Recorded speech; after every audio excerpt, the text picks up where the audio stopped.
उत्तर भारतीय सेनेनं मनसेविरोधात याचिका दाखल केल्यामुळे आता मनसेही आक्रमक झाले आहेत। जर मनसेची मान्यता रद्द करण्याची मागणी उत्तर भारतीय करत असतील तर मुंबईत भैया नकोच अशी आक्रमक भूमिका मनसेचे मुंबई अध्यक्ष संदीप देशपांडे यांनी घेतलेली आहे। प्रादेशिक पक्ष संपवण्यामागे भाजपच असल्याचा आरोप मनसेनं या याचिकेमुळे केलाय।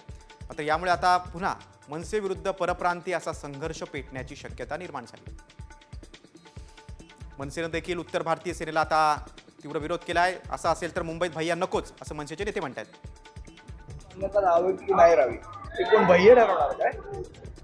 आणि जर आमच्या पक्षाची मान्यता रद्द व्हावी याच्यासाठी जर भैया प्रयत्न करणार असतील तर मग भैया नाही तर राहू द्यायचं की नाही राहू द्यायचं मुंबईत आणि महाराष्ट्रात याचा आम्हालाही विचार करावा। मुळात तुम्ही याच्या वाटत षडयंत्र लक्षात घ्या। प्रादेशिक पक्षांना संपवण्याचं षडयंत्र हे भारतीय जनता पक्ष करते आणि हे त्यांचेच पिट्टू आहे जे कोण आहेत ते।